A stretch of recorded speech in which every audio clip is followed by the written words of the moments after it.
Hello and welcome to lesson 4.09, transition. All right, the last lesson we talked about Watergate and how at the end of that lesson Nixon resigned. So obviously we're going to transition into a new presidential era. Also, today's lesson covers pages 883 to 891 in your American Odyssey textbook. And our goals for today, we want to identify Gerald Ford and how he became president. We also want to explain key elements of the economic crisis of the 1970s. Then we want to describe President Carter's foreign and domestic policy achievements and challenges. And lastly, identify key elements in the U.S.-Iranian relations. Okay, so like I said at the end of yesterday's lesson, Nixon resigned due to Watergate, and his vice president takes over as president, who is Gerald Ford. Gerald Ford became vice president and president without ever being elected to either office. Um, he was not part of the ticket when Nixon ran for election or re-election. Nixon's vice president that he ran with was a guy by the name of Spiro Agnew. Spiro Agnew resigned from the vice presidency due to tax evasion reasons.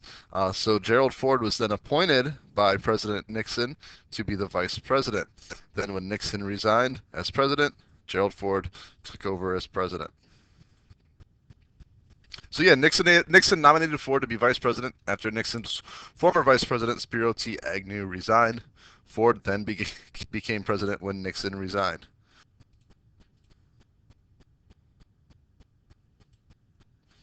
So Ford was left with the task of cleaning up the Watergate mess. And he believed that it would be bad for the country if Nixon stood trial. He thought that we should just move forward and get the whole Watergate mess behind us. And so, because of that, Ford pardons Nixon. Sorry for the yawn there. Anyway, so Ford pardons Nixon, but what does the word pardon mean? Ask yourself that. What does it mean to be pardoned? If you said self, well, the word pardon means that I'm absolved of a crime, then you are correct. So by pardoning Nixon, Ford absolved Nixon of any crimes, and so he could no longer be investigated for it.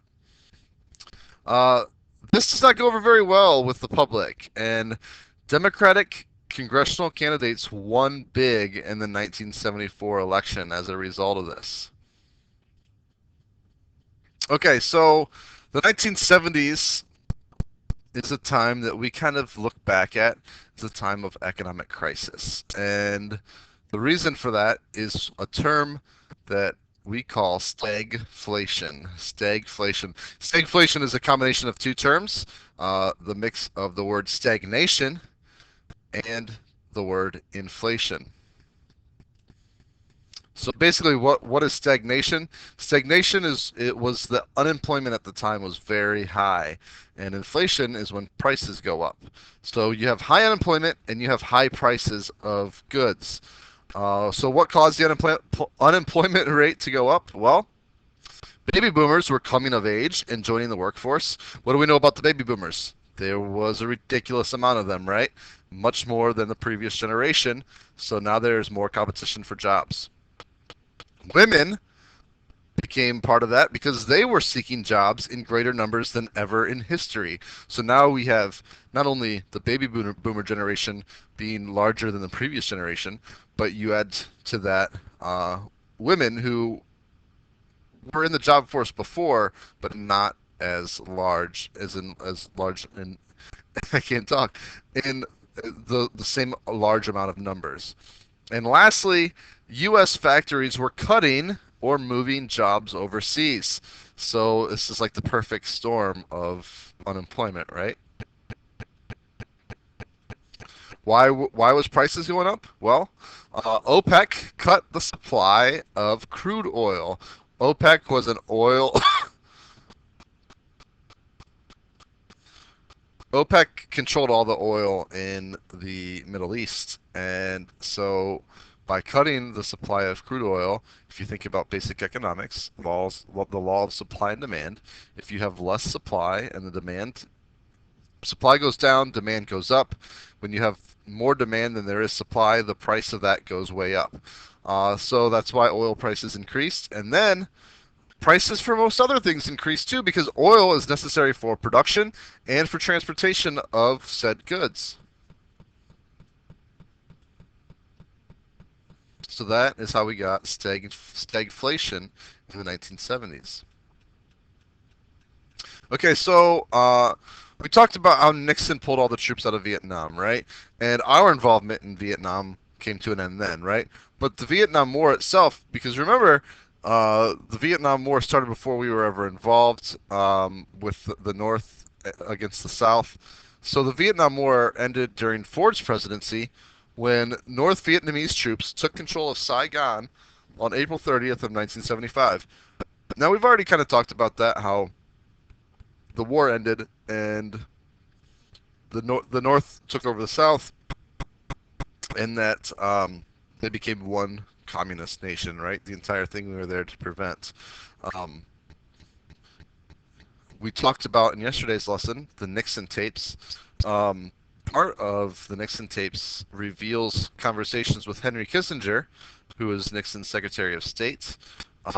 When he went to China, part of the deal with China, China was directly and indirectly involved in the Vietnam War as well. Um, Part of their negotiations with China was that the United States troops would leave. However, because the Chinese were communists, so they supported the North Vietnamese, um, and they were talking back and forth with Kissinger about how long after the troops left would it be acceptable if the North Vietnamese take over and Vietnam becomes communist. Kissinger says 1 month would be too soon, but if it were several months thereafter, that it would be okay. And so that actually is what happened. All right, so the 1976 election, many Americans had lost faith in established politicians because of the Vietnam War and the Watergate scandal. Um, just faith in government was at an all-time low, right? So one man offered the change Americans were looking for. He was a Democrat, he was informal, and he was accessible. And he guesses who? That man was Jimmy Carter. Carter soon showed he was not your typical Democrat. One, he wanted to restrain government spending. And two, he wanted to deregulate business and industry. Those are both goals that we usually associate with the Republican Party.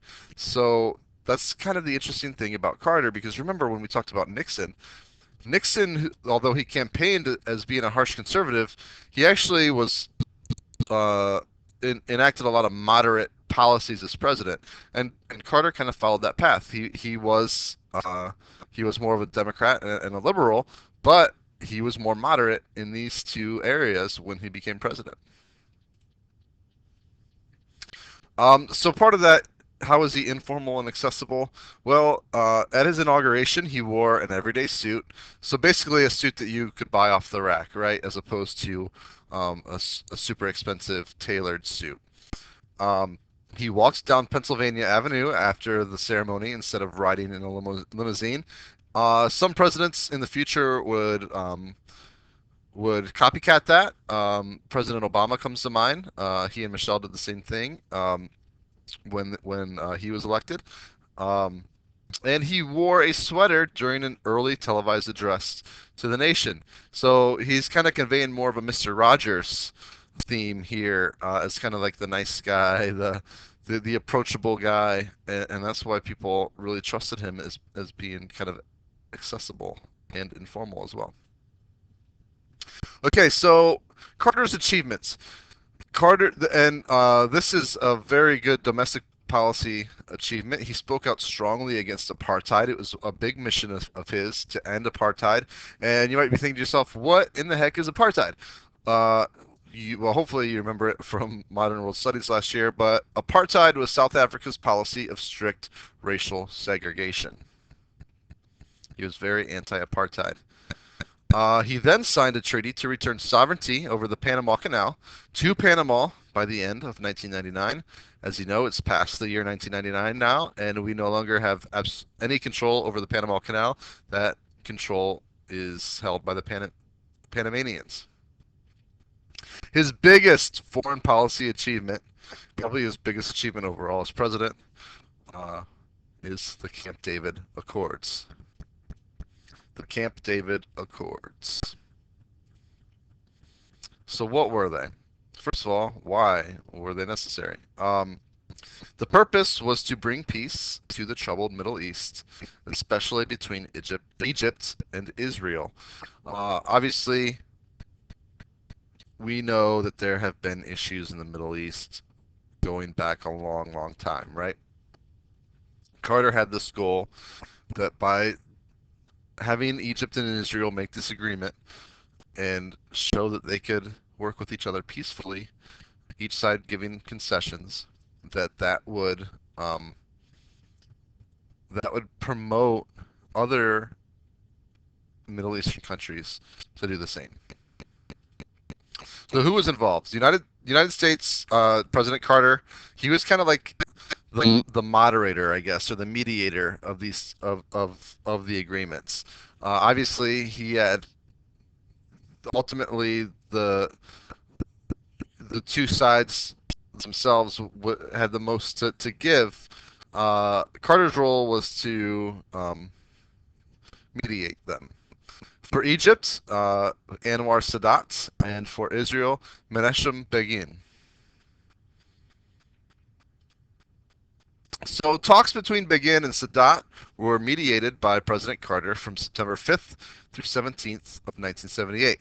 The results, known as the Camp David Accords, laid the foundation for the signing of an historic peace treaty between Israel and Egypt on the lawn of the White House on March 26, 1979. And Begin and Sadat were jointly awarded the 1978 Nobel Peace Prize as a result of their efforts. So the outcomes then: Egypt established diplomatic ties with Israel. Egypt became the first Arab state to recognize Israel's right to exist. Israel agreed to give up parts of the Sinai Peninsula, and both nations signed a peace treaty. This was a major, major accomplishment as it regards to Middle East peace talks. So, Camp David Accords are signed, and we just have complete peace in the Middle East, right? Yeah, unfortunately, we know that that's not exactly the case. No other Arab countries joined the Camp David Accords, and the Israeli government let Jews build settlements in territories it captured in 1967. Then there was also worries of nuclear bombs and terrorism, and eventually Anwar Sadat was assassinated. Okay, so those were big foreign policy um, successes for Carter. Domestically, things weren't as great for President Carter. There was an energy crisis. Carter proposed a national energy plan, which created a federal Department of Energy, outlined conservation measures, and targeted funds to develop new sources of energy. He also appealed to the American people to turn down their thermostats, trade in their gas-guzzling cars for more energy-efficient cars, consume less, and save more.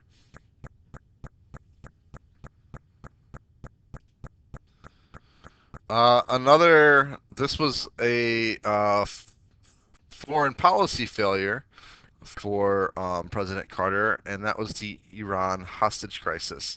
This event was a huge factor in Carter not being elected to a second term. So, spoiler alert, Carter is a one-term president. He doesn't get reelected. Um, and a lot of that had to do with the Iran hostage crisis. So this is a timeline. We're just going to go through the events here. This is number 11. I have them all numbered. So first up, the Shah flees Iran as Ayatollah Khomeini returns and proclaims the formation of an Islamic Republic. Allied troops then occupy Iran and set up a pro-Western Mohammad Reza Pahlavi as the new Shah. Nationalists forced the Shah to flee Iran, but a U.S.-engineered military coup restores the Shah to power. I'm going to skip ahead here to number 4. Iranian students break into the United States Embassy in Tehran and take more than 60 Americans hostage. The Shah banishes the Ayatollah Khomeini for speaking out against his secular reforms. And in exile, Khomeini calls for the overthrow of the Shah and for death to America. And lastly, President Carter orders a secret rescue mission, which fails, killing 8 servicemen when a helicopter and a refueling plane collide. It was a huge, the entire ordeal was a huge disaster for President Carter. The Iranians were very against working with President Carter. So these hostages were held. These 53 Americans were held hostage for 444 days. It's a long time. And that brings us, ladies and gentlemen, to Ronald Reagan being our next president. Carter ran for a second term but lost due to the following. 1. The continuing economic problems of stagflation. 2. The energy crisis, for which he was criticized for not providing enough practical solutions for.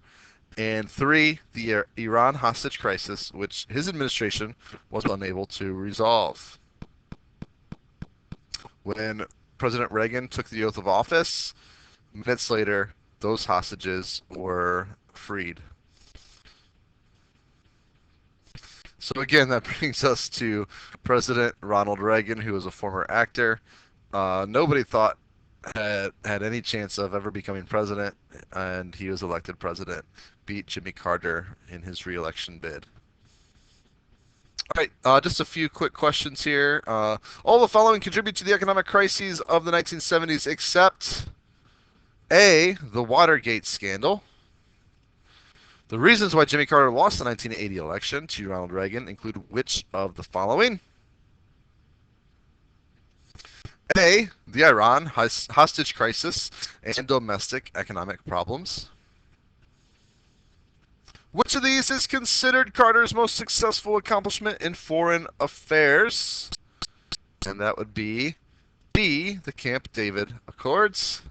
And which best explains why Ayatollah Khomeini's message to his followers included death to America? That would be C. The United States helped a secular ruler return to power in Iran in 1953. All right, that is our lesson video for today. If you have any questions, please get a hold of me and let me know. If not, have a great day.